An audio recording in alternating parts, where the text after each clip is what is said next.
Oke, teman-teman sekalian, selamat berjumpa kembali dalam kuliah kita terkait dengan pengembangan SDM. Mohon yang lain untuk on cam. Silahkan, saya ingin lihat siapa saja yang belum mandi, siapa saja yang sudah mandi, kan gitu, supaya kita bisa kelihatan semua gitu. Sabian itu selalu keren gitu ya, gambar-gambarnya tiap tiap semester gitu. Tapi saya belum pernah lihat wajah nih Sabian nih. Sabian mana Sabian? Namanya kayak kayak pemain itu apa namanya orang Meksiko gitu. Sabian Banindra, saudaranya Antonio apa Banderas apa namanya istilahnya pemain Zorro itu. Oke, yang lain silahkan on cam ya. Saya tunggu on cam dulu ya, yang lain ya supaya clear ya. Ah, Nabila, thank you. Akmal,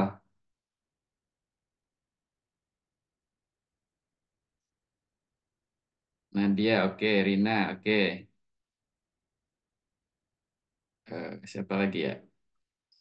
Please, please, please, teman-teman, please, please. Ya, kita tunggu dulu. Wajar. Nah, kan gitu. Nggak mandi juga nggak apa-apa lah, ganteng kok. Azril aja keren tuh dari tadi nongol tuh ya.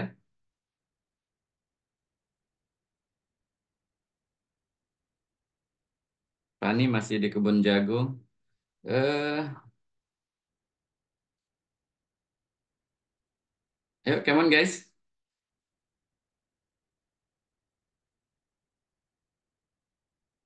Azkia, Putri,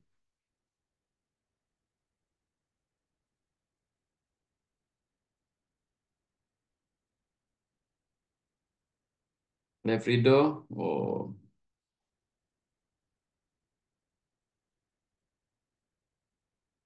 Maulana, Muhammad Maulana. Oke, siapa lagi? Ayo, semuanya ya. Ini belum semuanya nih.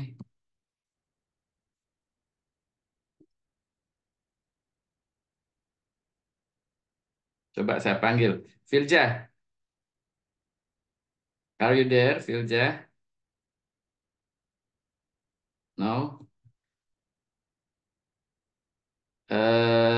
Azkia, are you there, Azkia? Oke. Oke, sama-sama di kebun tebu tuh sama kayak Fani. Sabian, are you there, Sabian? Oh, Ismail mah selalu keren lah pokoknya mah. Wes. Sabian, halo Sabian. Filja, nah gitu ya. Givari, halo Givari.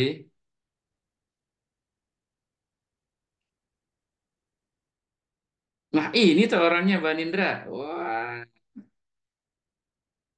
kirain Antonio Banderas. Oh, di kamar mandi ya, on cam lah nggak apa-apa.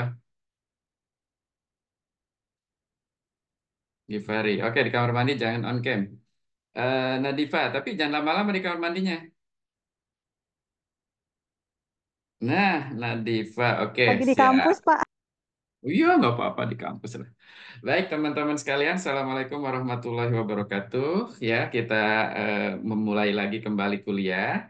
Dan saya ingin ingatkan kepada teman-teman bahwa pertama, mata kuliah kita pengembangan SDM. Saya ulang lagi ya, teman-teman.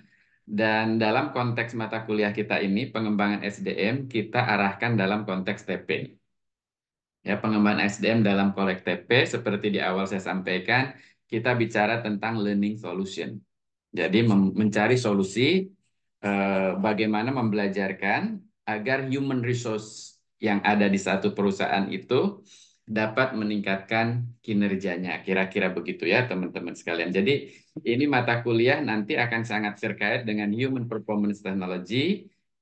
Di dalamnya nanti setara dengan intervensi yang lain ya, seperti organisasi belajar yang kalian pelajari juga gitu ya. Jadi Tekin, organisasi belajar, dan juga pengembangan SDM ini akan saling terkait ya teman-teman sekalian. Kemudian eh, di dalam mata kuliah ini saya ingin mengarahkan teman-teman itu untuk bagaimana learning solution ini dibuat oleh teman-teman dengan diawali dengan melakukan learning needs. Ya, learning need assessment begitu. Kemudian teman-teman akan melakukan learning solution-nya seperti apa. Dan pendekatan yang akan kita gunakan terkait dengan learning solution itu adalah pendekatan 10, 20, 70. Masih ingat ya? 10, 20, 70, ingat ya. Jadi kalau Sabian memperoleh pengetahuan, keterampilan atau sikap secara formal, misalnya mau belajar melalui kursus, melalui pelatihan atau melalui workshop begitu, itu kontribusinya terhadap kemampuan kita untuk melakukan sesuatu itu hanya 10%. Ya. Tapi kalau teman-teman siapa namanya? Sabian misalnya ikut secara formal pelatihan food photography. Food photography misal ya, food photography. Jadi bagaimana melakukan eh, marketing melalui teknologi visual ya, menggunakan foto tapi untuk makanan. Kan ada ya food photography teman-teman, walaupun hanya dengan handphone ya. Kemudian Sabian itu ikut ya kursus itu ya kursus itu ya paling 3 bulan selesai begitu atau mungkin beberapa hari begitu ya.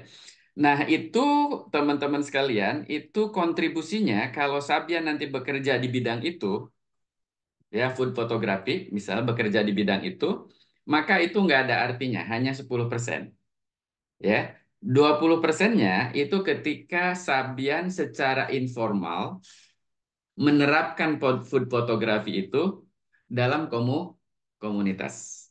Nah, punya temen lah istilahnya ya, yang sama-sama fotografi kan gitu ya. Nah, itu juga hanya 20%. Berarti baru 30% ya. Kalau Sabian nggak bekerja di dunia food fotografi, maka ilmu itu akan hilang. Bener nggak? Bener kan ya? Gitu. Itu akan hilang teman-teman sekalian ya. Saya itu ambil course bahasa Inggris itu dari basic sampai advance. SMP belajar bahasa Inggris. SMA belajar bahasa Inggris sama kayak kalian ya. Kemudian ambil course bahasa Inggris. Ya kan? Setelah itu tidak pernah digunakan. Kemampuan bahasa Inggris kita akan tetap apa enggak? Hilang. Hilang kan gitu teman-teman sekalian ya. Nah, kecuali kita bepergian ke luar negeri dan memaksa harus menggunakan bahasa Inggris dan lain sebagainya, maka kemampuan itu akan tetap terasah dan terjaga. Gitu kira-kira. Nah, teman kita juga ada yang hobi di fotografi, teman-teman sekalian, dan video. Sekarang ada yang ngetren itu, ya, ngetren itu adalah bagaimana orang didokumentasikan. Biasanya itu eh, first apa ya first menghirup udara di dunia. Wah itu mahal. Jadi mulai dari hamil ada dokumentasinya teman-teman ya. Mulai dari hamil, konsultasi dokter, melahirkan sampai brojol itu baby. Ternyata itu mahal teman-teman sekalian. Mahal ya nyewa fotografer yang kayak gitu ya teman-teman sekalian ya. Jadi itu suatu momen yang sangat-sangat berharga sekali buat orang tua, ya kan? Nah, jadi yang poin saya adalah teman-teman sekalian, si teman kita itu siapa namanya ya, kakak kelas kalian ya, lupa saya namanya itu dulu ngebantuin saya juga sih, sama seperti eh, Rahmat sama seperti Tasya ya, bantuin saya juga. Cuman nggak apa-apa ya kalau saya lupa namanya kan anak saya banyak gitu. Nah, ini teman-teman sekalian, nah dia itu punya komunitas. Artinya pengetahuan video dan fotografi yang dia peroleh dari kuliah fotografi di TP itu hanya contribute 10% only, gitu ya. Tapi ketika dia terjun di dunia itu dan dia punya komunitas terkait dengan itu, ternyata kompetensinya akan mulai meningkat. Ya, termasuk kompetensi bagaimana mencari pasar. Jadi misalnya Avila baru just married ya, just married dengan Ismail. Nah, itu udah mulai deket tuh. Nah, nanti kalau hamil ini gimana nih? Kan itu ya, sampai nanti jadi. Nah, berikutnya juga tentang teknik pengambilan gambarnya. Ya, teknik pengambilan gambar. Ini juga apa namanya? Kalau tidak punya teman dan komunitas untuk sharing dan lain sebagainya, ternyata kompetensi itu tidak meningkat, teman-teman sekalian. Ya. Nah, akan semakin meningkat lagi kalau dia memang terjun di bidang itu dan melakukan itu terhadap satu, dua, tiga klien atau lebih. Itu berarti dalam on the job. Itu namanya 10, 20, 70. Jadi 10-nya lewat pembelajaran formal, 20-nya secara social learning ya, belajar bersama kawan yang lain, dan yang terakhir adalah 70%-nya kalau melakukan di dunia kerja betulan. Nah, target dari mata kuliah kita kali ini, kalian itu punya benang merah. Bagaimana menyiapkan SDM yang inline ya, enggak parsial gitu maksud saya. Yang inline antara 10, 20, 70. Ya gitu ya. Nah, kebanyakan itu ya parsial, pelatihan mas sendiri, ini mas sendiri kan nggak nyambung ya. Tapi ini continue. Nah, ini sebenarnya teman-teman sekalian, ini adalah cikal bakal kalau kalian nanti akan bekerja dalam dunia yang disebut dengan corporate university. Ya, corporate university itu bukan bukan berarti universitas dibuat oleh corporate gitu ya, bukan gitu ya. Tapi bagaimana satu sekelompok orang dalam satu organisasi atau dalam satu corporate itu senantiasa melakukan just in time learning secara terus-menerus gitu ya, untuk meningkatkan kapasitasnya sebagai individu, kapasitasnya sebagai kelompok, dan secara keseluruhan itu akan mengembangkan organisasi tersebut. Itu yang namanya corporate university. Nah, salah satu framework yang akan digunakan itu nanti adalah 10, 20, 70. Nah, ini nanti teman-teman sekalian, learning solution yang akan kita buat itu adalah yang kaitannya antara 10, 20, 70. Yang 10 itu pendekatan-pendekatan pendidikan formalnya itu banyak, ada training ya, ada course gitu ya, ada e-learning, online learning dan lain sebagainya. Ada massive open online course misalnya gitu. Kemudian nanti ada pada saat social learningnya, nanti teman-teman harus pelajari itu apa itu yang disebut dengan coaching, apa yang disebut dengan mentoring, apa yang disebut dengan community of practice gitu ya. Nah, gitu. Kemudian nanti di tempat kerjanya nanti apa yang disebut dengan shadowing, apa yang disebut dengan job rotation dan lain ada apa yang disebut dengan special assignment dan lain sebagainya. Jadi ini yang akan kita pelajari ya, teman-teman sekalian. Jadi nanti untuk Kakak Tasya dan juga Fakih, sebentar lagi juga mungkin mereka akan cepat lulus ya, dan ini akan menjadi pengalaman yang luar biasa ketika nanti bekerja di dunia pekerjaan yang ada kaitannya dengan TP. Salah satunya adalah bagaimana menyiapkan solusi pembelajaran untuk satu organisasi ya, learning solution for organization ya, kira-kira begitu. Ini apa misi daripada mata kuliah kita ya, teman-teman sekalian, karena profil daripada lulusan TP itu ya kalian harus menjadi salah satunya adalah menjadi desainer pembelajaran. Nah, ini juga masih kaitan dengan desain pembelajaran ya. Jadi desain pembelajaran yang dimaksud itu bukan mendesain pembelajaran kelas saja kan itu ya kira-kira ya. Nah, ini adalah satu yang sangat luar biasa. Nah, saya sangat appreciate teman-teman sekalian. Kemarin ya, coba kita lihat, saya sangat appreciate teman-teman yang sudah apa namanya submit assignment. Jadi pertama kita sudah mempelajari kawan-kawan sekalian eh, apa yang dimaksud dengan eh, eh, orientasi perkuliahan kita. Kita sudah bahas dan kita bahas di sini ya di video ini. Kemudian secara umum human resource development yang akan kita lakukan selama satu semester saya ambilkan dari satu video ya yang ini. dan juga apa itu human resource development gitu ya, yang masih terkait dengan ini dan sudah saya berikan.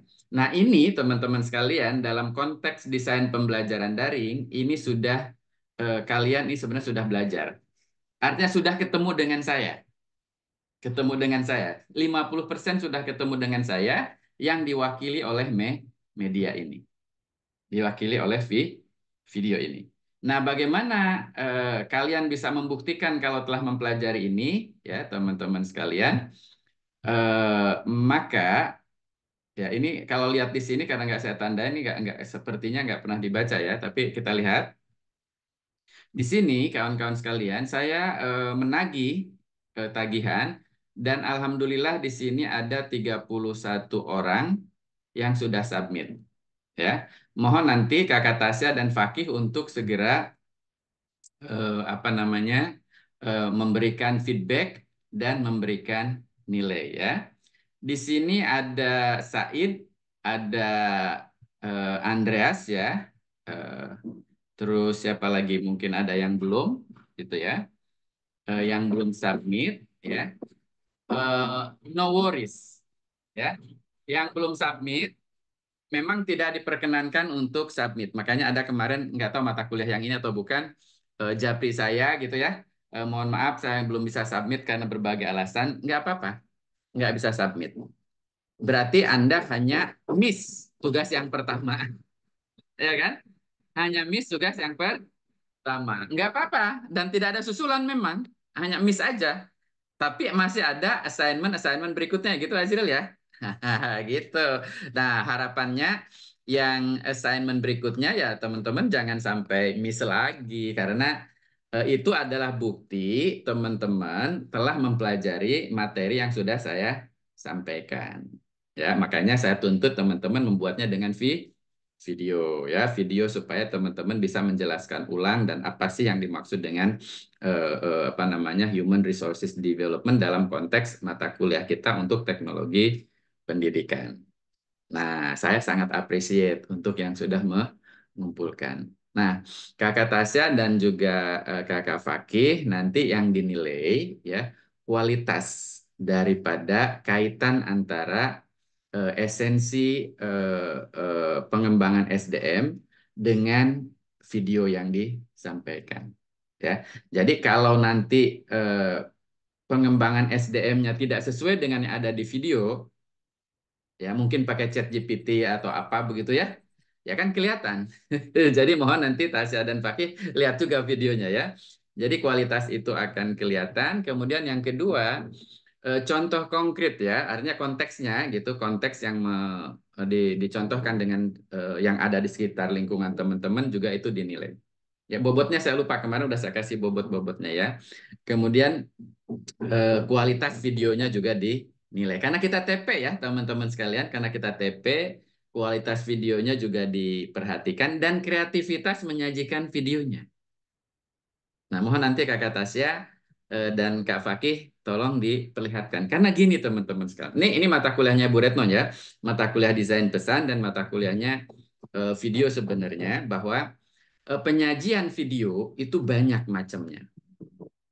Jangan sampai nanti TP hanya tahu bahwa penyajian video itu adalah motion picture aja gitu. Ya, dengan motion picture saja. Kan lain-lain ya.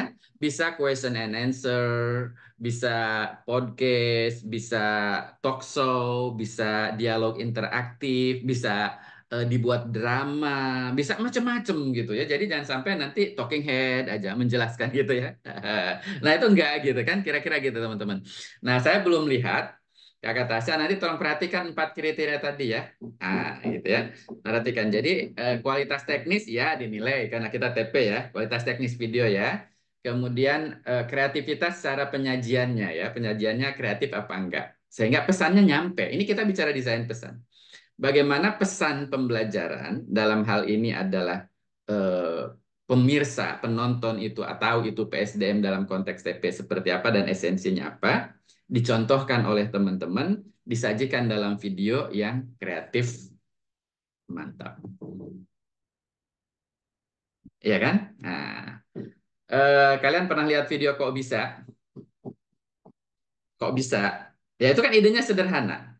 Tapi dia bagaimana menyajikan satu hal-hal yang abstrak dijawab ya misalnya.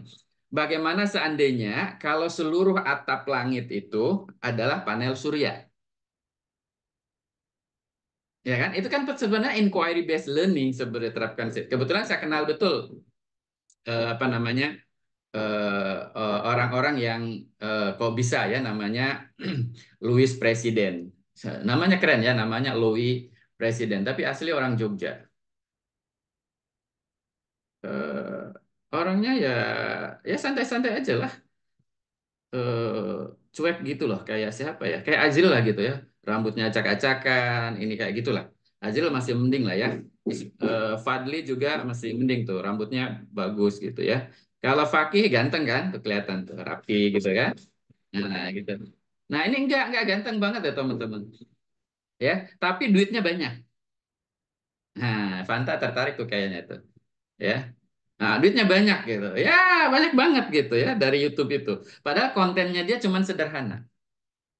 Ya, nah, hanya tanya jawab aja gitu, kayak gitu, tapi dijelaskan begitu ya. Nah, ini saya ingin teman-teman juga seperti itu. Ya, teman-teman ya bagaimana menyajikannya menjadi baik. Nah, saya belum lihat teman-teman sekalian tugasnya apa yang teman-teman submit, tapi saya sangat appreciate itu dari sekian banyak ada 31 yang sudah submit. Berharap next assignment apakah individu dan apakah kelompok itu akan lebih better teman-teman ya dan tidak ada yang miss lagi. Ya kan? Oke. Nah, kalau seandainya seandainya Fanta nggak terima dengan nilai seperti itu, misalnya Fanta dapat nilai 90 nggak mau, pengen 75, ya silakan diperbaiki. Jadi nanti kita akan siapkan ya Kakak Tasya satu rumah lagi untuk mengumpulkan tugas revise version. Revise version itu berarti versi revisi. Gitu. Tapi tolong nanti kasih feedback apa yang harus direvisi, ya, terutama substansinya ya teman-teman. Jadi ini juga PR Fakih dan Tasya harus baca, harus nonton videonya juga gitu, jadi belajar juga ya, nggak apa-apa ya. Nah gitu, supaya sesuai bisa dilihat isinya kayak gimana. Karena gini, banyak sekali teman-teman sekalian ketika submit tugas itu instan, ya. Artinya kalau kita nggak lihat itu ya asal bikin teman-teman sekalian. Jadi mohon nanti tolong perhatikan isi daripada yang dibuat oleh teman-teman kaitannya dengan materi. Nah, gitu ya teman-teman sekalian ya. Nah, kalau teman-teman itu cari jalan pintas asal bikin saja, sebenarnya sah-sah saja. Tapi Anda nggak belajar apa-apa sebenarnya. Hanya ngibulin diri sendiri. Ngibulin diri sendiri dan ngibulin dosen. Kan gitu ya kira-kira gitu. Ya kan? Nah, tapi saya berharap ini tidak terjadi di kelas ini ya. Nah, di kelas teknologi pendidikan ini ya.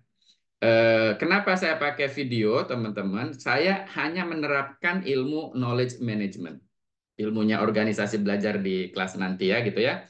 Itu menurut Takeuchi Nonaka. Ya, Takeuchi Nonaka itu bicara begini, teman-teman sekalian.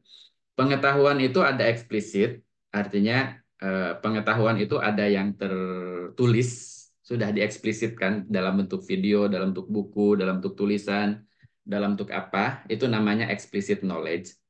Yang kedua itu tacit knowledge, pengetahuan yang tersirat, bukan tersurat ya, tersirat. Tersirat berarti ada di inherent di dalam diri orangnya masing-masing. Itu mahal itu, ya. Nah, kalau misalnya Fanta bikin video ya, bikin tugas ya Fanta ya, bikin tugas sekarang nih ya, misalnya tonton video ya, kemudian langsung ubah jadi video. Maka itu dari eksplisit menjadi eksplisit. Ya, you got nothing. Anda nggak memperoleh apa. Tasya dulu waktu sekolah itu bikin makalah, yang bikin makalah. Makalahnya itu baca buku, bukan baca buku, lihat buku di komputer, copy, terus paste. Nanti baca lagi, copy and paste. Copy and paste. Jadilah 10 halaman makalah. Itu berarti dari explicit directly into explicit. Ya, itu artinya you learn nothing. Ya, Anda tidak belajar apa-apa. Kenapa? Karena setelah 10 halaman makalah dibuat, Anda nggak ngerti apa-apa. karena hanya copy paste. Ya. Tapi kalau kalian misalnya, oke, PSDM menurut yang kita bicarakan kali ini dalam video adalah kayak gini, kemudian Ismail kaitkan dengan konteks yang dia pahami di sekitar hidupannya Ismail kelihatan, kemudian disintesis dan diolah sedikit, berarti itu minimal ada tacit knowledge-nya Ismail. Setelah itu baru ubah ke dalam eksplisitnya dalam bentuk video. Videonya pun teman-teman kreatif membuatnya kayak gitu. Maka itu berarti dari eksplisit ngendap dulu di kepala teman-teman menjadi tacit knowledge, kemudian diubah ke dalam bentuk yang berbeda, ya, menjadi explicit knowledge, berarti Anda telah you learn something. Anda belajar sesuatu. Apa yang dipahami oleh Azril terhadap bahan video yang sama dengan yang dipahami oleh Rina dari bahan video yang sama, itu pasti akan berbeda. Karena masing-masing punya latar belakang tacit knowledge yang berbeda. Ya, setelah digado-gado gitu ya, antara tacit knowledge-nya Rina dengan explicit knowledge dari video diubah lagi menjadi eksplisit, itu yang namanya manajemen pengetahuan menurut Takeuchi Nonaka. Berarti pengetahuan Anda akan meningkat. Jadi tugas yang saya buat itu purposive ya, purposeful ya. Bukan asal yang ngerjain kalian enggak gitu. Jadi itu ada purposeful. Jadi ada unsur pedagogiknya di situ. Makanya mohon untuk Tasya dan Fakih lihat betul. Apakah dia ya, apakah hanya eksplisit to eksplisit atau setidaknya kelihatan. Nah, itu akan kelihatan dari konteks dan contoh konkret yang kontekstualnya. Bagaimana dia mensintesis dan menuangkannya ke dalam. Nah, saya berharap Anda akan latih itu untuk semuanya. Untuk semua pengetahuan keterampilan yang ingin Anda kuasai. Jangan hanya eksplisit to eksplisit. Apa maksudnya, teman-teman? Clear ya? Nah, ini saya contohkan, siapa yang nggak tahu Jackie Chan kalau umuran kayak saya? Ya, kalau Fakih mungkin nggak tahu. Jackie kan tahu Fakih? Baru tahu Pak. Tahu ya? Tahu. Tahu Jackie Chan itu kan dia pemain kungfu ya, tapi komedi, film komedi kungfu gitu. Jadi kungfu bagaimana dibuat jadi komedi. Dia belajar kungfu itu sejak umur 4 tahun. Saya lihat di wawancara di BBC ya waktu itu. Eh, saya dengerin waktu saya nonton BBC kebetulan ya malam-malam tuh pas banget. Nah, apa yang dia pelajari ya, dia ubah. Kemudian ditanya, "Kenapa jurus itu kamu ubah? Kalau saya pelajari dari guru ini dan saya pakai dari guru ini berarti kungfu itu adalah kungfu guru ini, bukan kungfu saya." Tapi ketika dia ubah gimana ya kungfu ini kalau saya ubah bagaimana untuk nyelip di bawah kolong meja, bagaimana untuk dikomedikan dan lain sebagainya, maka itu adalah Jackie Chan.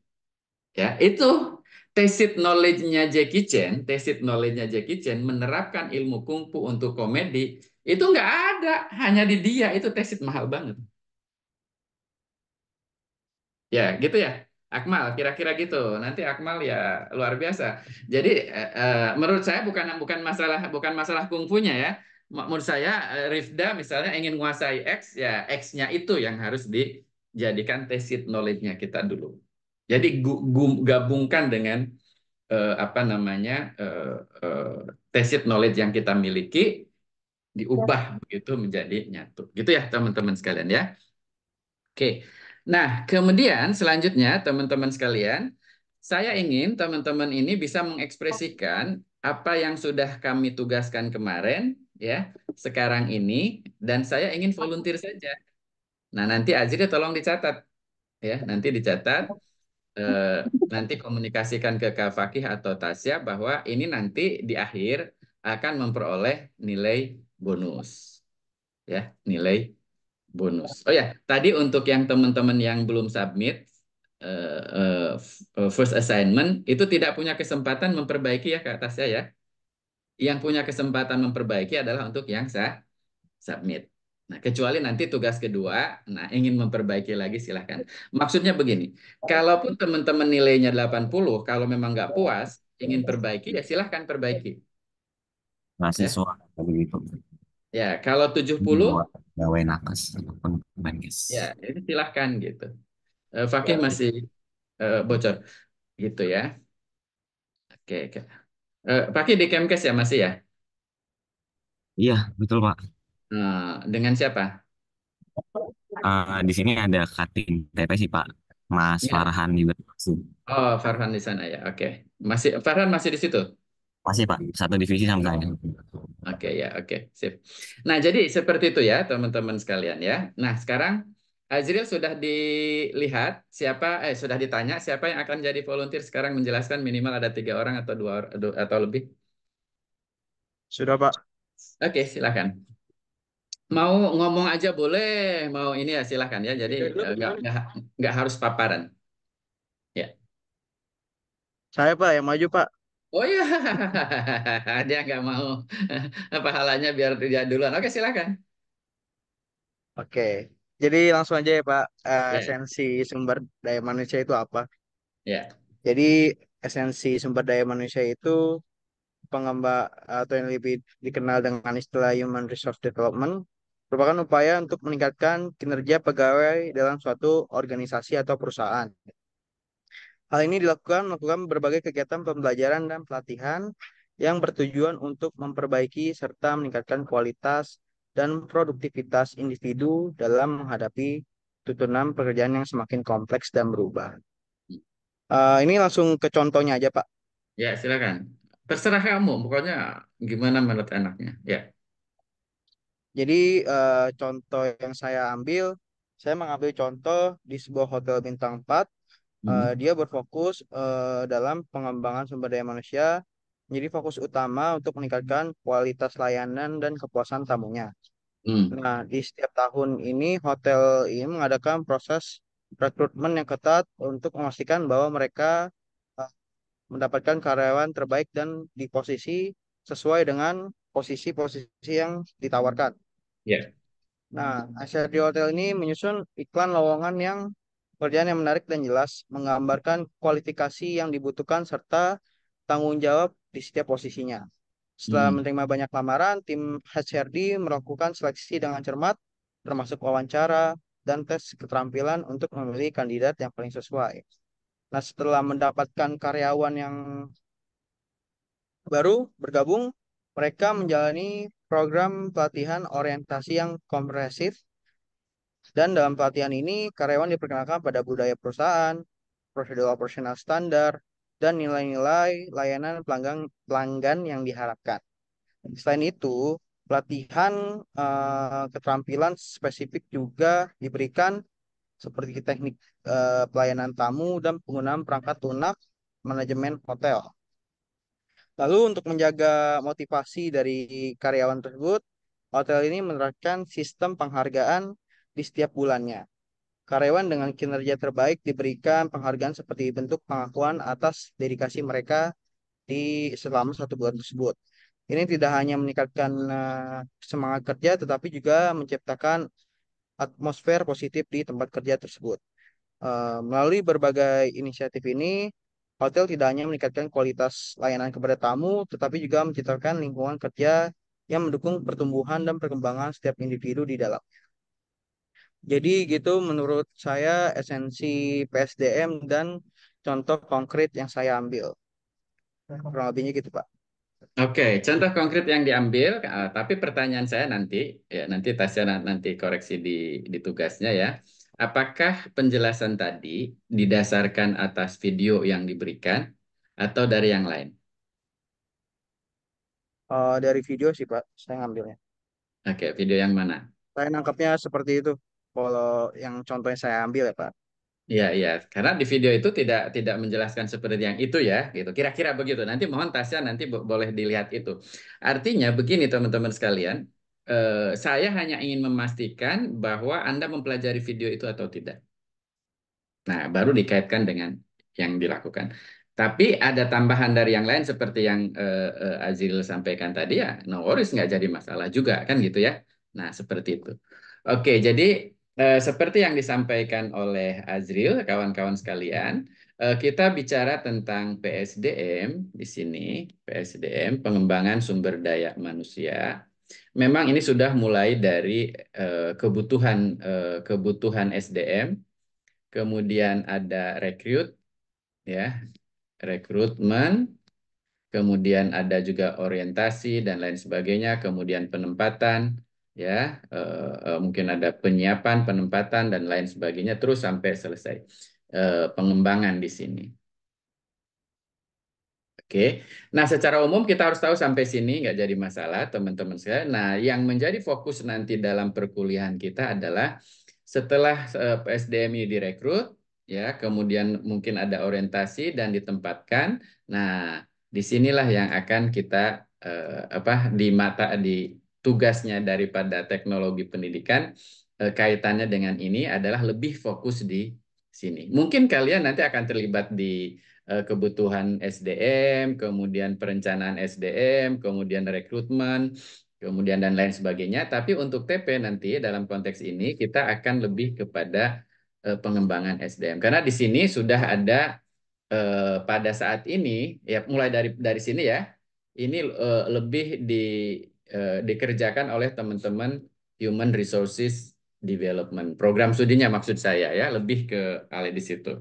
Nah, kita nanti pada porsi setelah di hire, ya recruit, hire, dan lain sebagainya, maka ketika pengembangan itu inilah yang kita bahas dalam mata kuliah ini.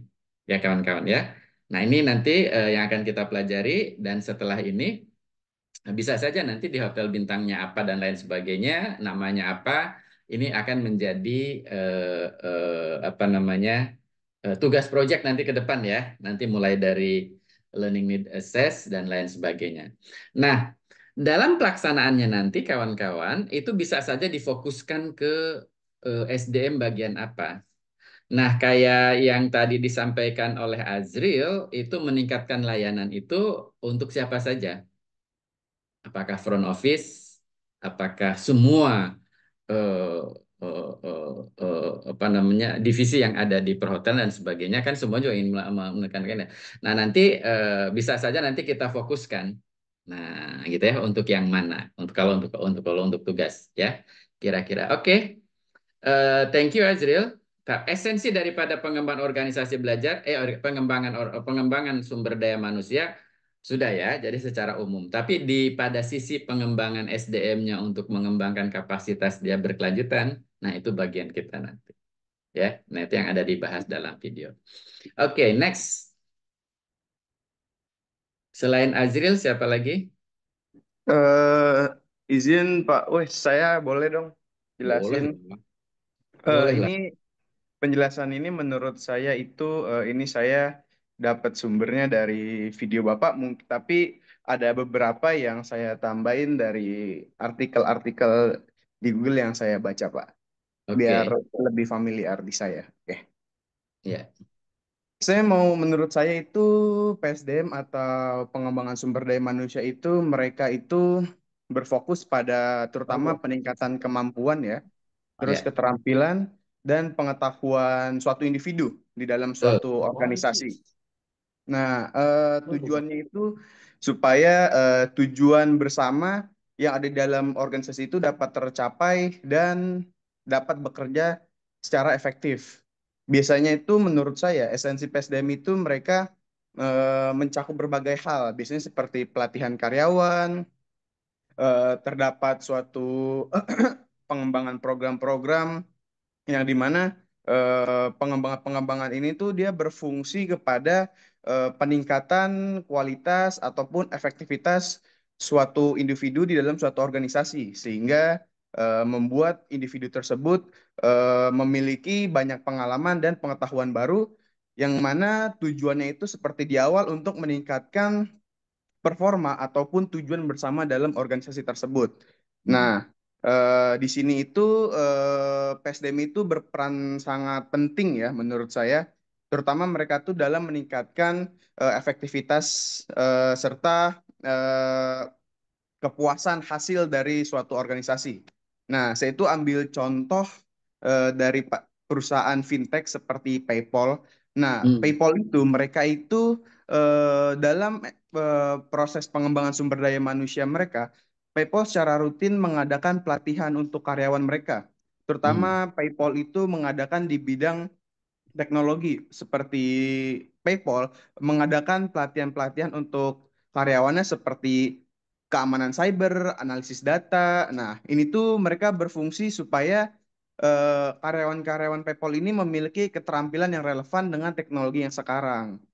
Terus PayPal juga mereka menerapkan program seperti mentoring, di mana karyawan-karyawan PayPal tersebut yang sudah berpengalaman, mereka diharuskan untuk membimbing para karyawan yang baru, sehingga karyawan baru tersebut dapat beradaptasi dan dapat meningkatkan kinerja dari individu karyawan baru tersebut. Nah, ini tuh dilakuin secara berkala dengan mereka tuh mendapatkan feedback dari karyawan-karyawan tersebut. Nah, ini tuh berguna agar eh, PayPal, pihak PSDM tersebut dapat lebih memahami karyawan-karyawan mereka yang ada di perusahaan PayPal tersebut. Hmm. Nah, ini tuh merupakan salah satu budaya yang dilakukan oleh PayPal agar meningkatkan kinerja ataupun meningkatkan pengalaman serta pengetahuan individu yang ada di dalam perusahaan tersebut, Pak. Sekian, itu aja. Oke, mantap nih, kayak gini ya, Said. Oke, jadi kawan-kawan sekalian, arahnya sudah mulai jelas bahwa ketika teman-teman berada di dalam satu tugas ya, sebagai orang TP, di sini teman-teman menjadi HRD. Oke, kemudian tugasnya teman-teman itu adalah DRD-nya, Human Resource Development-nya. Tadi ya, sudah masuk di sini adalah pengembangan.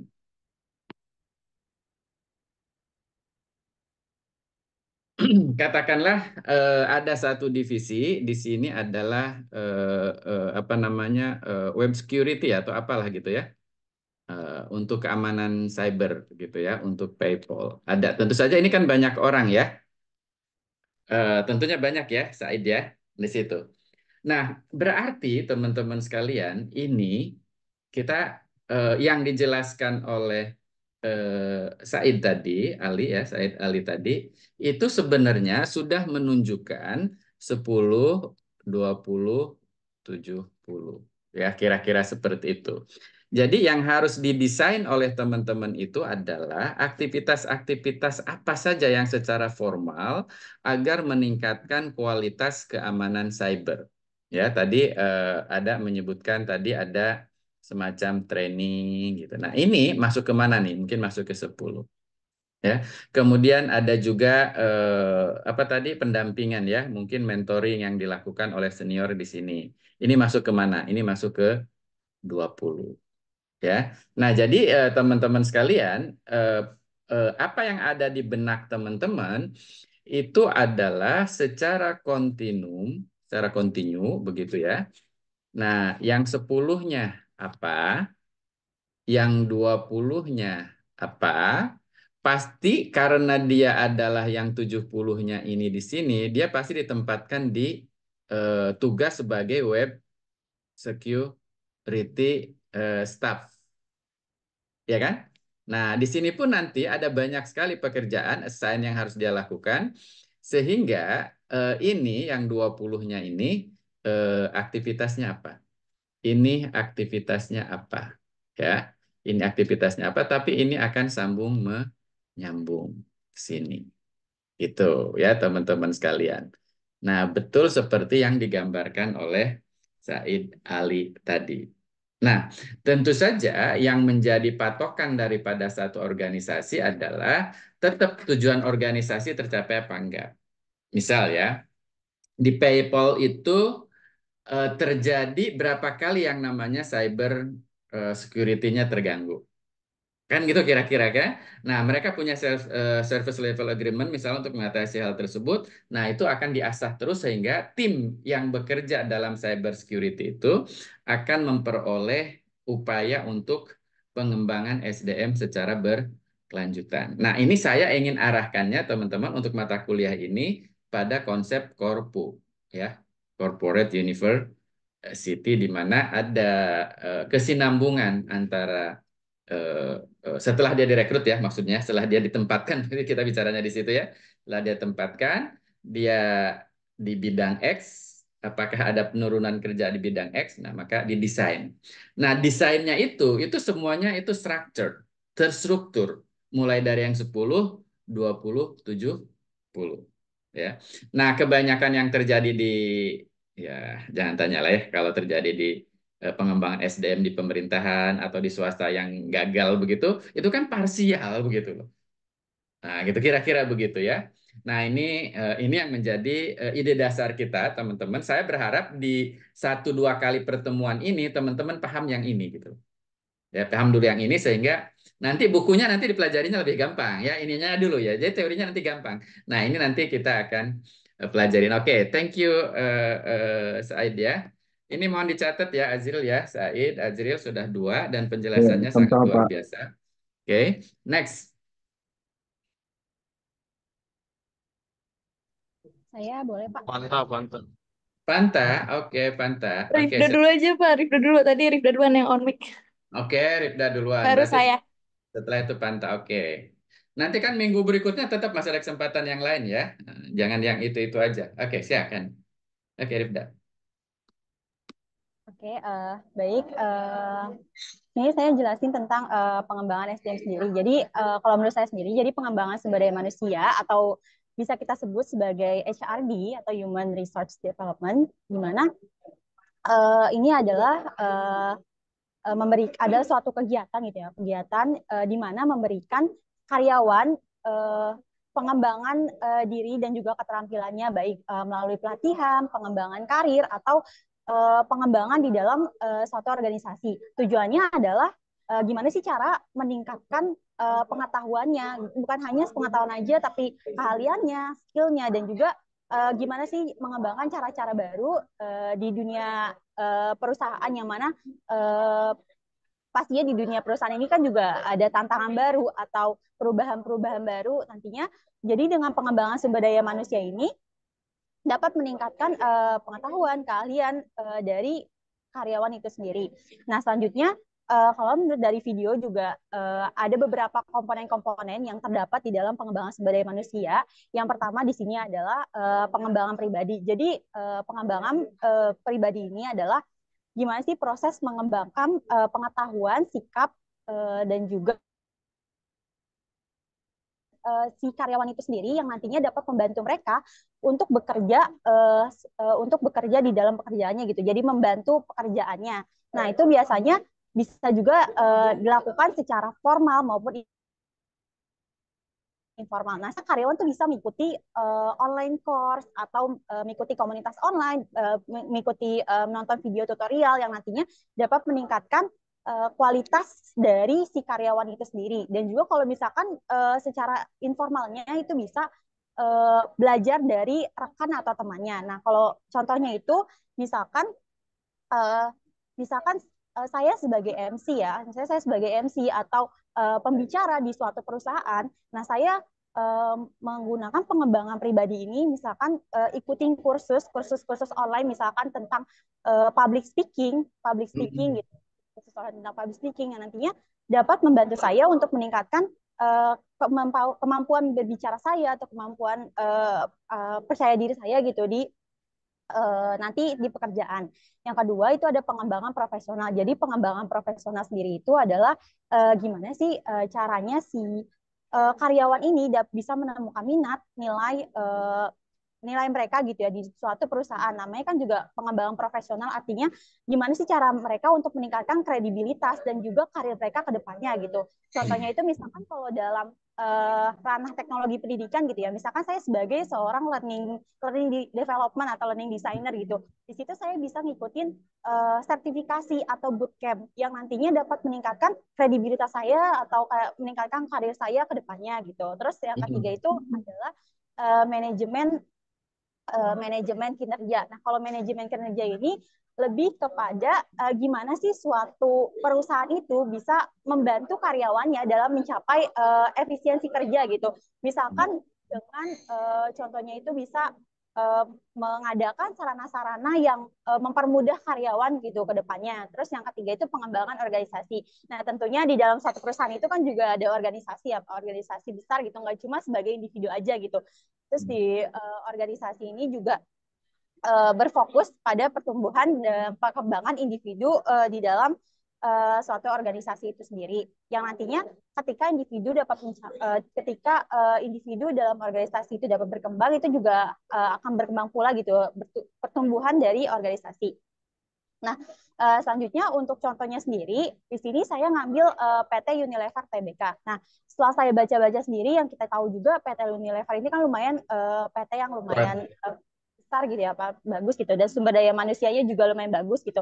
Nah, kalau saya lihat, jadi si PT Unilever ini tuh dia tuh sebelum merekrut karyawan-karyawannya, dia itu nyari karyawan-karyawan dengan kualitas yang lumayan tinggi dari perusahaan ternama, dan juga setelah masuk mereka akan dibekali sama program-program, misalkan Unilever Leadership Program Internship, terus Unilever Future Program Leadership gitu-gitu. Terus juga selain itu setelah saya baca juga ternyata di sana itu ada namanya program Senior Executive Development ya. Jadi di mana si manajer ini dikembangkan gitu ya, pengembangan dari manajernya itu sendiri, gimana cara mereka mendapatkan pelatihan gitu di dalam program tersebut. Nah, terus manajer-manajer ini juga akan dibina gitu, dibentuk kayak tim-tim yang dimana nantinya mereka dapat bekerja sambil bekerjasama dan juga mendapat masukan-masukan dari tim lainnya gitu. Dan terus dengan mengenali diri sendiri lebih baik, mereka bisa terbantu gitu, baik sukses dari ranah diri sendirinya maupun juga profesionalitas gitu. Mungkin itu sih Pak kalau pengembangan SDM menurut saya. Oke, alhamdulillah ya. Sekarang udah mulai terbuka ya, teman-teman. Sehingga orang TP itu sudah punya anggapan bahwa pekerjaan kita, bidang garapan kita banyak. Salah satunya adalah ini. Jadi teman-teman sekalian, coba kita lihat ya yang dijelaskan oleh Rifda tadi ya. Jadi kita hilangkan lagi ya. Di sini ada personal, di sini adalah profesional, di sini adalah manajerial, di sini adalah organisasi. Ya, gitu ya teman-teman sekalian. Ini pun tetap 10, 20, 70. Ya, teman-teman. Ini pun 10, 20, 70. Ini pun 10, 20, 70. Ya, teman-teman sekalian. Sorry, ini. Nah, ini nanti akan berakumulasi menjadi satu pengembangan organisasi. Sehingga goal daripada organisasi ini akan tercapai. Ya, kira-kira begitu ya. Nah, ini nanti yang harus kita pikirkan. Sehingga saya sekarang kepikiran teman-teman sekalian, untuk proyek akhir teman-teman, tolong cari corporate yang kayaknya yang apa menanjak begitu. Ya, contoh ya yang saya bilang yang menanjak atau bertahan ya. Yang bertahan di kita itu adalah misalnya KFC. Ya, Pizza Hut juga udah hampir mulai turun kan sampai jualan di jalan-jalan waktu itu ya, atau apa namanya House. House awalnya kan di apa namanya, dia punya satu tempat ya. Sekarang dia punya outlet pakai pakai Pak motor apa istilahnya yang didorong gitu ya, kayak kayak gitu ya. Nah, kayak gitu. Saya ingin teman-teman coba approach ya corporate ke perusahaan-perusahaan yang seperti itu. McDonald misalnya ya, kemudian KFC, kemudian Hokben, kemudian apa begitu. Tapi teman-teman tolong approach. Nanti untuk proyek akhir ya, tolong approach. Kalau memang perlu ada surat dari Prodi untuk secara resmi ke sana, nanti kita buatkan. Ya, kita mintakan gitu untuk melakukan proyek akhir. Teman-teman melihat bagaimana human resource development itu dilakukan di satu corporate tersebut. Nah, nanti akan teman-teman kaitkan ke 10, 20, 70-nya yang terjadi ya teman-teman. Nah, oleh karena itu untuk bisa melihat human resources development yang benar, itu kita harus mengambil contoh dari corporate yang settle. Ya, corporate yang settle ya teman-teman sekalian ya. Nah, corporate yang settle itu, nah silahkan. Mulai sekarang sudah mulai dipikirkan ya teman-teman. Ya, banyak kok. Banyak banget ya.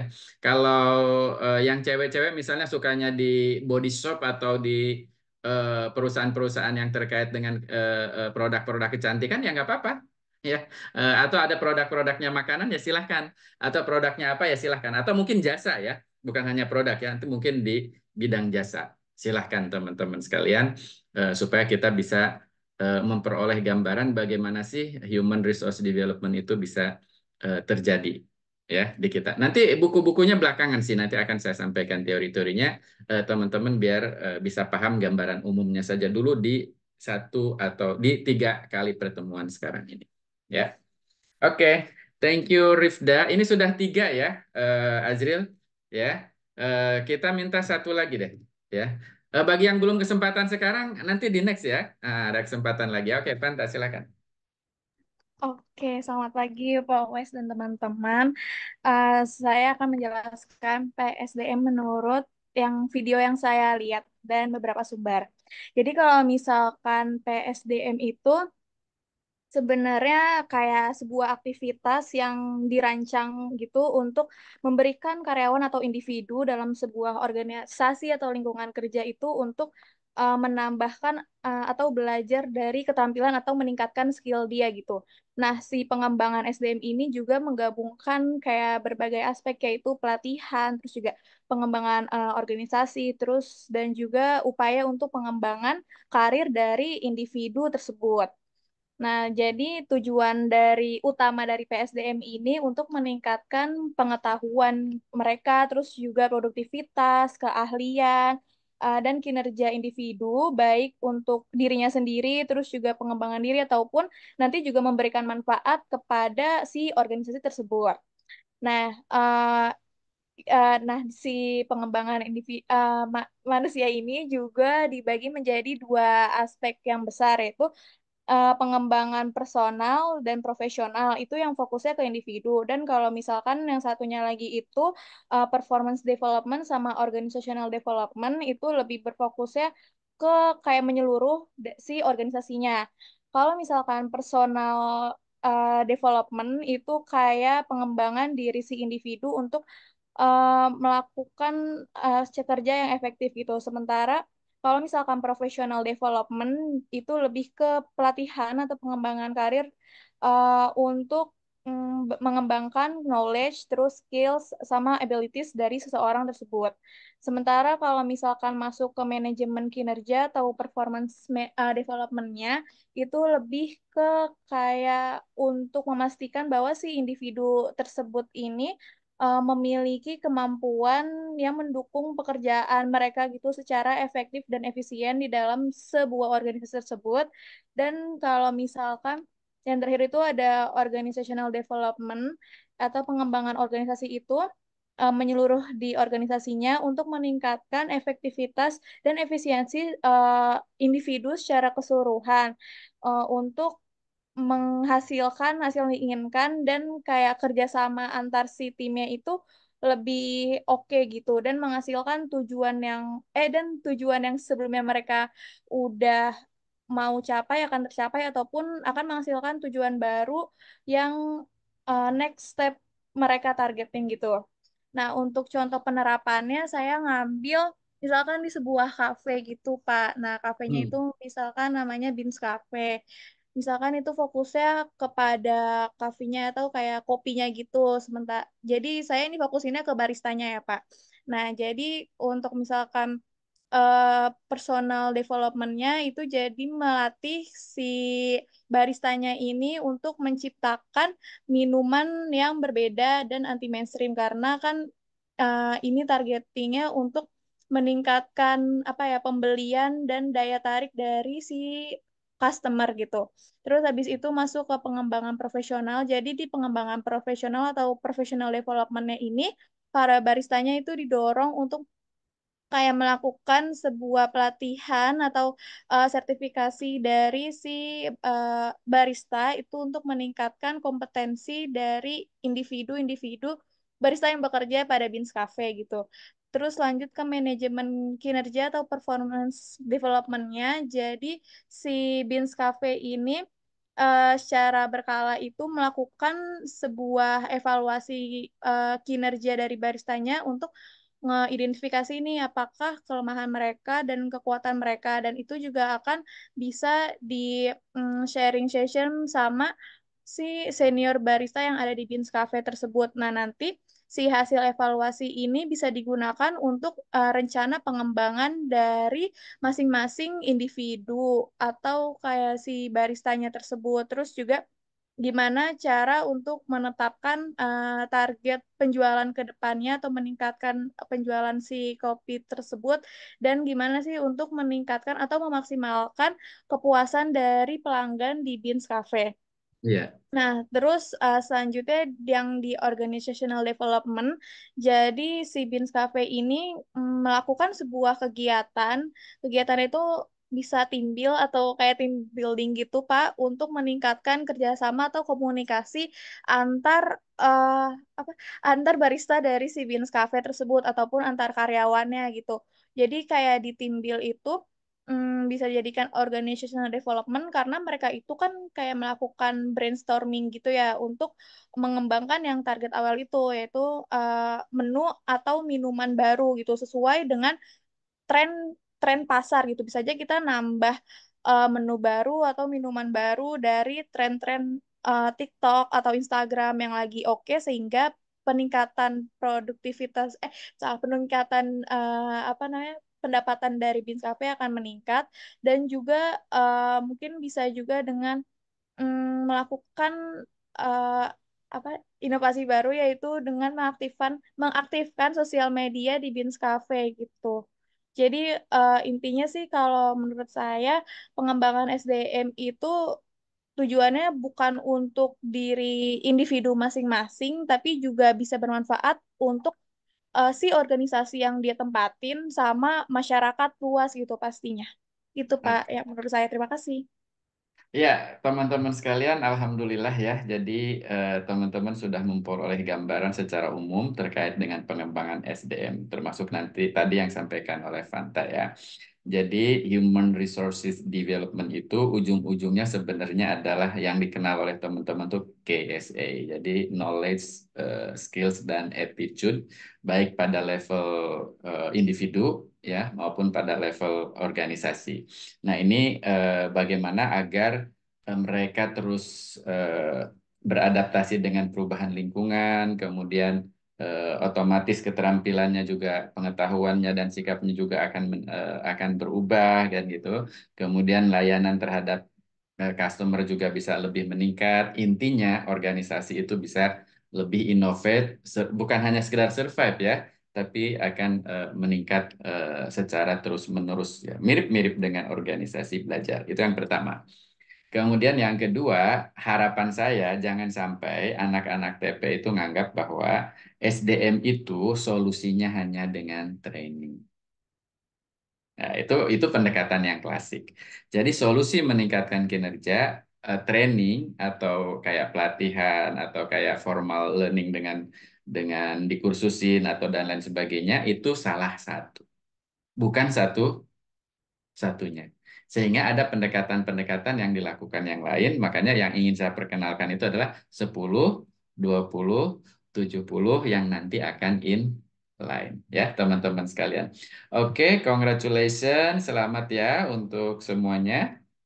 Dan saya kira ini sudah target saya untuk esensi daripada Human Resources Development ini rasa-rasanya sudah tercapai teman-teman sekalian.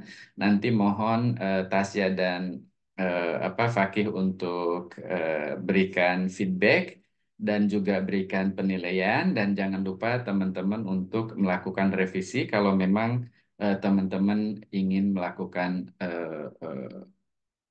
tidak puas dengan nilai yang sudah diberikan oleh Fakih dan Tasya ya terkait dengan hal ini.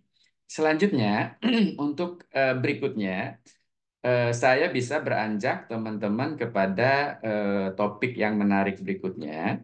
Sebelum kita bicara tentang bagaimana membuat learning solution. Jadi gini teman-teman sekalian, pola-pola pikir yang kita pegang itu adalah saya sederhanakan jadi 3 ya teman-teman sekalian.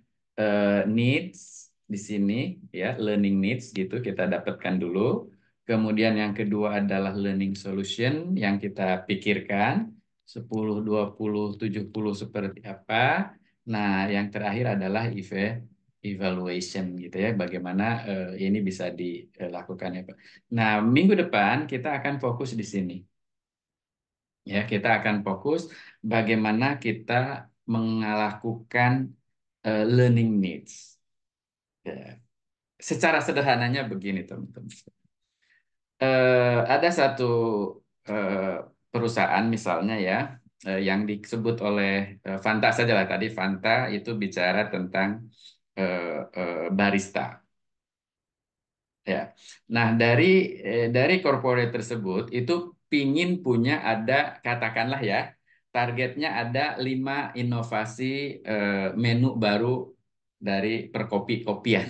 Gitu kira-kira ya, minuman kopi. Misal gitu teman-teman sekalian ya. Dan dari 5 itu, ya dari 5 baru itu, ya sorry, saya gambarkan begini ya teman-teman. Dari 5. Gambarkan lagi ya teman-teman. Oke, ini ada kafe apalah namanya gitu ya, eh, eh, Fanta Beans gitu misalnya. Ini kan semuanya punyanya si Fanta Beans. Ini menghasilkan 4 produk baru, ya 4 produk baru. Ya ada 1, 2, 3, 4. Ini diintroduce, ya diintroduce kepada customer. Kemudian ini kan akan memperoleh feedback ya, akan memperoleh feedbacknya seperti apa. Nah, sehingga teman-teman ini kan sebenarnya harapan teman-teman itu kan, sorry, saya gambarkan di sini ya. Ini harapan teman-teman kan di sini. Ya, harapan teman-teman berarti apa yang di-expect oleh teman-teman, oleh kafe tersebut dengan apa realita yang terjadi. Nah, dari 4 ini realitanya seperti apa? Sehingga di sini kan ada gaps. Nah, sehingga teman-teman akan membutuhkan learning needs-nya itu apa? Nah, kebutuhan belajarnya apa? Nah, nanti akan desain. Nah, itu yang dimaksud dengan learning needs assessment. Jadi ada satu capaian yang sudah ditargetkan oleh satu corporate, kemudian seperti apa hasilnya? Nah, nanti dilihat. Sehingga akan kita petakan sebenarnya needs-nya di mana nih? Apakah di kemampuan baristanya terkait dengan melakukan mixing, atau mungkin mengatur bahannya, atau jangan-jangan bahannya yang memang tidak sesuai, atau gimana dan sebagainya, atau cara penyajiannya, atau komposisi antara misalnya ada kopi dengan bubuk hazelnut, dan lain sebagainya ya. Saya suka yang itu ya kalau di Golden Black itu ya, gitu ya. Kalau Golden Black saya sukanya kopi dengan bukan hazelnut apa namanya? Oh, kok lupa gitu ya. Nah, itu begitunya. Nah, seperti apa kombinasinya yang ini disukai oleh customer. Bisa saja nanti customernya teman-teman pilah gitu ya. Customer yang generasi X kayak saya gitu ya. Customer saya masih baby boomers kayaknya ya. Baby boomers gitu ya. Customer yang udah sepuh, customer yang middle age, customer yang teenage gitu ya, atau customer yang anak-anak. Nah, ini sebenarnya banyak sekali ruang-ruang apa namanya target-target yang dicapai suatu perusahaan. Sebenarnya itu bisa kita lihat yang diharapkan kayak gini, ya kan? Kenyataannya kayak gini, tapi needs-nya di mana? Nah, ini nanti solusinya akan kita selesaikan. Kalau itu permasalahannya adalah permasalahan apa performance ya dari yang terkait dengan knowledge, skill, and attitude ya, yang terkait dengan KSA. Oke, berarti next week kita akan pelajari learning needs assess tadi, bagaimana melakukan itu, kemudian alat pengumpul datanya harus menggunakan apa, ya, bagaimana menganalisisnya, kemudian nanti bagaimana kita menentukan learning needs-nya, itu berarti next week. Ya, berarti next week kita akan belajar lewat LMS. Jadi materinya akan saya sampaikan lewat LMS. Lagi-lagi ini masih individual assignment for the next ya. Nah, gitu. Jadi teman-teman yang miss di tugas yang sekarang ini masih ada kesempatan di tugas yang berikutnya. Pokoknya berikutnya fokus kita adalah how to conduct learning needs assessment. Outputnya adalah nanti bagaimana kita dapat menentukan learning needs sebelum kita nanti akan menentukan solusi ya. Learning solutionnya tadi sudah kita bahas. Learning solutionnya tidak hanya dengan satu ya, tidak hanya training atau formal learning, tapi ada yang lain-lain. Tapi itu keep aja dulu. Nanti kita akan bahas belakangan ya. Jadi kita fokus di step yang pertama adalah conducting learning needs assessment. Clear ya, teman-teman? Nah, jadi kita tidak bahas lagi esensi PSDM nih. Saya anggap ini udah clear nih ya. Nah, teman-teman nanti silahkan revisi bagi yang ingin merevisi tugas dan lain sebagainya. Eh, Kakak Tasya atau Fakih, bisakah hari ini diberikan feedbacknya ya? Sehingga besok teman-teman sudah dapat memperoleh nilai dan feedback supaya teman-teman bisa tahu mana apakah saya harus melakukan perbaikan atau tidak. Karena perbaikannya nanti akan dibarengin dengan tugas yang terkait dengan yang berikutnya. Jadi ada double tugas kan gitu ya. Oke. Selamat ya teman-teman. Ingat ya, membuat tugas itu jangan sampai eksplisit to eksplisit ya. Nah, kalau eksplisit ke eksplisit itu you learn nothing ya. Karena nggak belajar apa-apa ya. Nah, saya waktu kuliah di Korea dulu, wah tugasnya bejibun ya teman-teman. Kalau kalian masih sedang lah kayak gini-gini, nggak terlalu berat-berat banget ya. Oke ya. Tapi contoh konkretnya yang paling penting ya. Oke, see you next week kawan-kawan. Azril, minggu depan kita asynchronous ya lewat LMS. Tolong pelajari materinya dan nanti kerjakan tugasnya. Untuk minggu depan sebelum Kakak Fakih sebelum hari Senin, berarti hari Sabtu, teman-teman sudah diberikan feedback dan diberikan nilai. Ya, berarti deadline-nya hari Sabtu sih. Berarti hari Minggu mereka sudah tahu nilai dan juga feedback. Jadi hari Senin kita sudah bisa mulai. Ini karena awal-awal kita kan belum sempat ya, karena Fakih dan Tasya baru saya assign role sebagai teacher baru baru semalam kalau nggak salah ya gitu, jadi belum sempat untuk lihat teman-teman ya. Oke, begitu teman-teman. Ada pertanyaan Azril atau Kak Fakih atau Tasya, silakan. Cukup.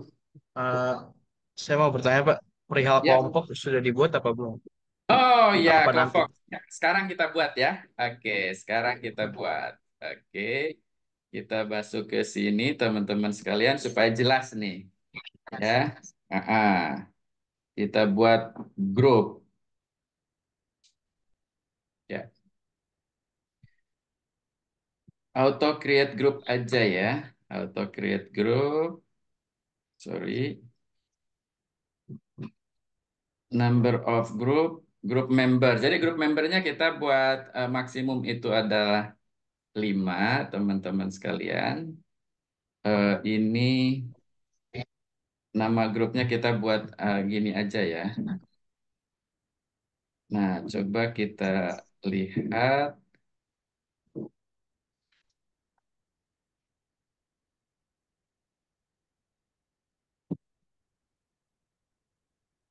Apa sih?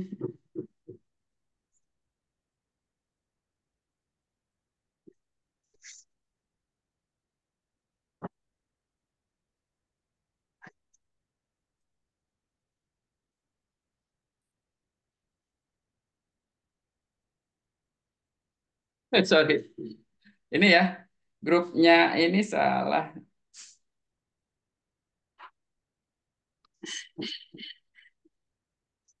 Bentar, ini salah grupnya.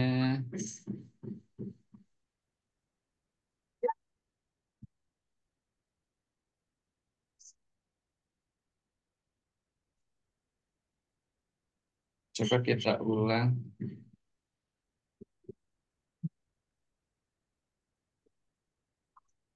Ini mau apa?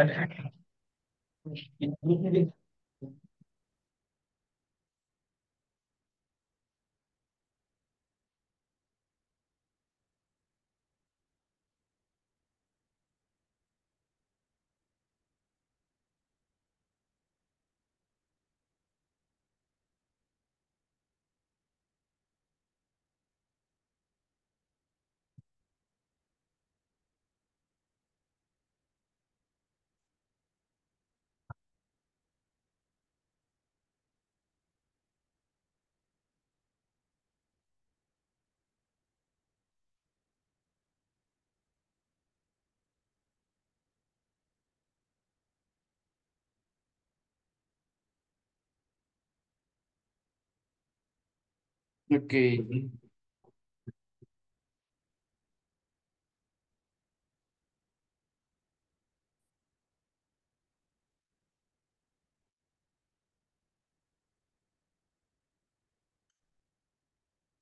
Nah, nanti kita.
Ntar kita hapus dulu.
Sabian mana Sabian?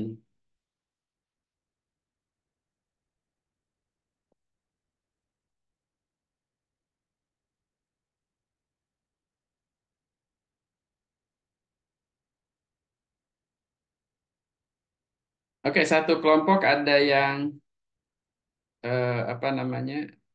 Ada yang 5 orang ya. Oke,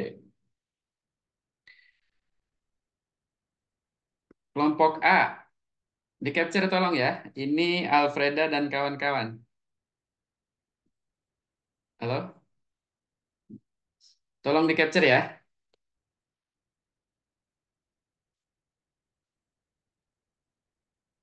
Teman-teman tolong di capture ya. Azril, Sudah, Pak, sudah. ya, oke. Kita lihat kelompok A tadi. Kelompok B,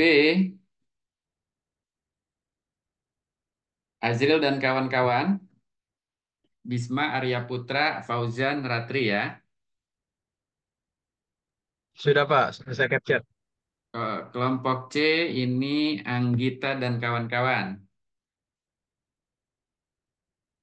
Ini Andreas emang Sudah mahasiswa Pak. sini? Andreas? Andreas kelas kita bukan ya, Azril? Andreas. Kurang tahu dapat di grup tidak ada Pak kayaknya. Di grup tidak ada, eh, berarti Sabian aja masuk ke grup C ya. Boleh Pak, Javian boleh.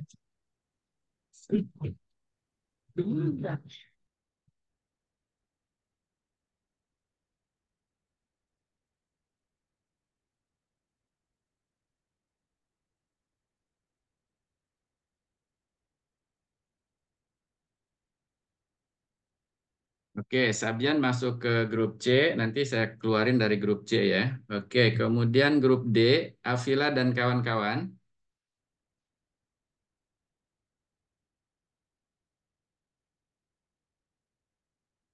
Grup E, Adrin dan kawan-kawan.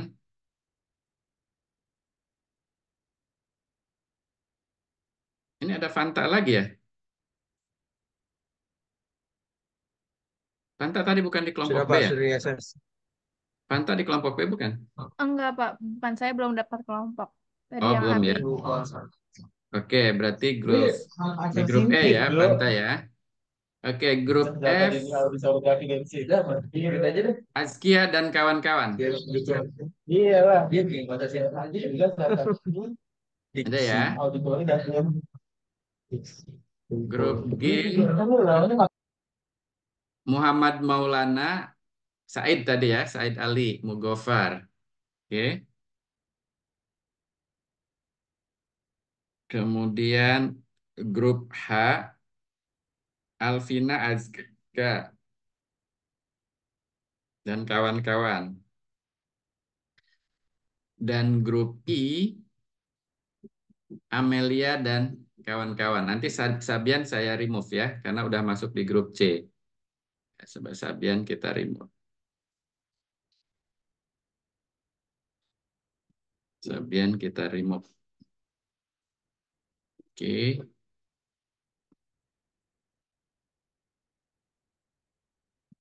Jadi grup grup I, Amelia, Fajrina, Muhammad Rijawibawa, Rifda, dan Nadifa. Begitu ya, ini sudah nggak berubah lagi ya ke teman-teman sekalian. Jadi nanti kalau ada grup assignment, nanti otomatis salah satu yang akan ngirim masuk ke semuanya ya, tidak semuanya harus submit ya.